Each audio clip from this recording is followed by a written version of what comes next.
What's going on, everybody? Hello. Welcome to the Hustling Sideways podcast. I'm Alan Halas. I'm a music writer. Yeah, you threw me off. You're Alan Halas? I am, correct, yes. I'm Ron Burgundy. No, I'm Jim Love, and man, you really threw me off. He's a keynote and motivational speaker, correct. And this is Hustling Sideways. You're a music writer, yeah. This is our lovely podcast that we have. Welcome to it. When we don't have some amazing guests on, we also like to do talk about things that side hustlers go through in managing their professional career as well. What you're saying is we have to talk about ourselves when we don't have guests on. We do that, yes. Let's just get to the bottom of this. And today, we actually are in a very weird situation where we thought that we were supposed to do an interview in like 10 minutes. Turns out I was way too early. It was in like a half hour. Yep. So now we're like, why don't we film another bonus? Yep. And then what happened? Then we're here. Yeah. So here we are. Excited to be back. Yeah.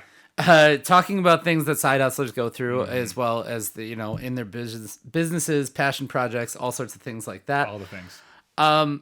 One thing that always shows up, I guess it's kind of really stereotypical in like job interviews apparently, is where do you see yourself in 5 years? What would you say you'll be doing in 5 years? Yes, as a strategy, as you start innovating and growing what your side hustle is, and how that will evolve with time. Right. Evolves as you get older. And frankly, like even if you don't have like a 5-year plan, if you will evolve both as a human and as a hustler. Yeah. As that goes on, the two H's, if you will. So where would you see your side hustle going? Because there's no job interviews for a side hustle. There's not. Which is a big benefit of having a side hustle. That's the best part is you just get the job. You're good to go.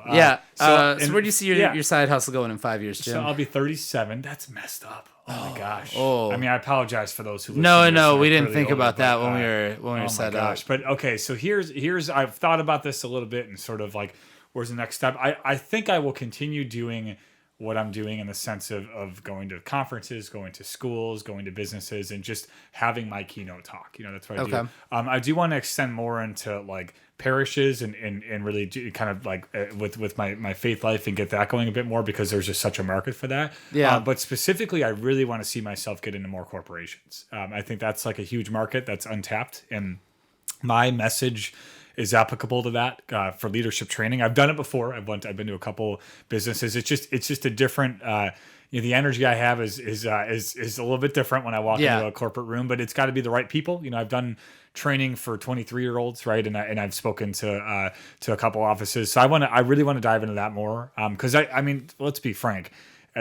When I'm 37, I will have aged out a bit from like the high school and college crowd. Right. I'm not going to be as relatable. I guess, there is a point where you have to age your talk up or something. And my talk will always be relatable to that age. That's the way that I have it. But like at some point, I'm just going to look different, so I won't really be there. But I plan on, utilizing that as much as I can and being in it. But I know that the next step for me is going to be sort of the more adult version of what I do. I also want to write more. That's something that I would really like to do. I've written articles and done different things, but like a book's not off the table, something in the sense of like that I can sort of sell and have as a supplemental part of what I do. That's going to take a lot of time. Frankly, time I don't have right now. But as things change and evolve and my priorities shift, that's a passion project I've been toying with a little bit and to kind of see. But I don't see me stopping anything I'm doing right now, and certainly just growing more of it. But those two areas, like corporation wise, and then writing a bit more, I think is going to be a big part for me. And then just continually learning from people who do the same thing I do. I know we're going to have a guest in a little bit who does something similar.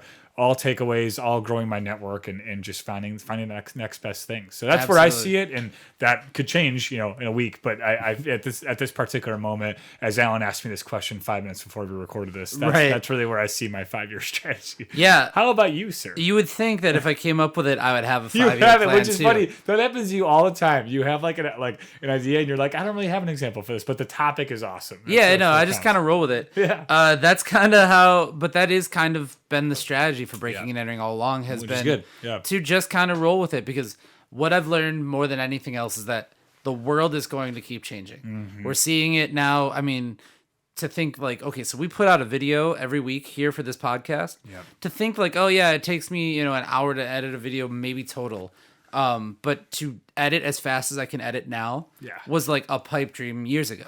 So like video evolves, now we're seeing all this stuff with AI and like, I've been learning a little bit about that stuff where the chatbot or chat GPT. Yeah. So much I know, but all of that stuff where you can, now we're seeing the next phase, the next evolution of things.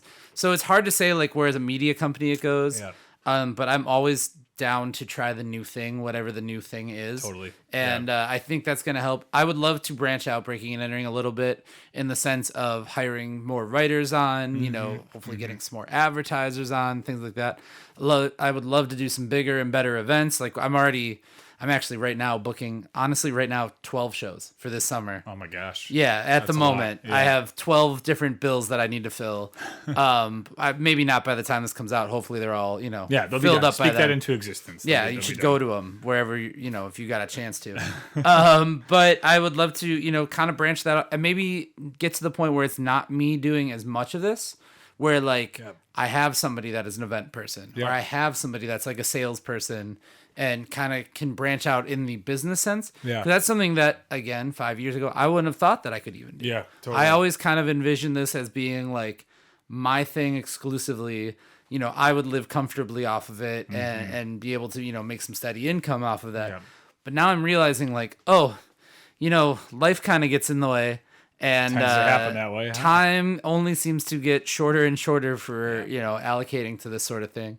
So having people on and being able to run a successful media business model is now something that I hope becomes feasible within the next 5 years. And, I think tech is part of that. But I think that, also just being smarter about how I go about operating with side hustle. Yeah, that's a big thing for me is, it's like a cliche, working smarter, not harder, right? Yeah. And it's just putting my time and energy in places where I know I'm going to succeed in. I know my niche. I know who's going to hire me, who wants to be a part of what I do, and focusing time on them and not really worried about the other folks. For example, there's one retreat in Illinois called Snowball that I do all the time, and it's perfect for my message. So anytime I get a chance to go, that's. I could show up right now and do a snowball and be good to go. It's right up. So I really try to focus on that, meet the people I need to that are in that, and find ways to be connected with that community. Work your way out which from is there. Important. Yeah. So what is your 5-year strategy? Yeah. That's my question. Where do you see yourself in 5 years? And this is an interview, and you need to answer candidly. Yes. So we're putting you on the spot. Awkward silence. Put that in the comments. Tell us where you see yourself in 5 years. And we'll all look back on this video 5 years from now. It'll be great. And be like, oh my God, it happened. We'll judge you. Yes. Or exactly. It didn't. It didn't. Yeah. We'll find out. Or we're all robots now and everything's AI. So on that terrifying note, if you enjoy this podcast, you should subscribe to it and give it 5 stars. We are Hustling Sideways. You find us everywhere you get your podcasts. We are on YouTube. We are on Twitter, Facebook, Instagram, and TikTok. All 5 of them. And if you want to be on this show, I know I'm totally stealing your stick right fine. now. Go for it. If you want to be on this show, come join us. We're a lot of fun. You could do it virtually. You could be next to me here in person. And you can email us, hustlingsideways@gmail.com. And we have a lot coming. It's gonna be a ton of fun. 2023 is a big year for us, and we're excited for you to be a big part of that. So you should just do it. Alan? Keep on hustling. I did it for once. You did it for once. We'll see you next week. Peace.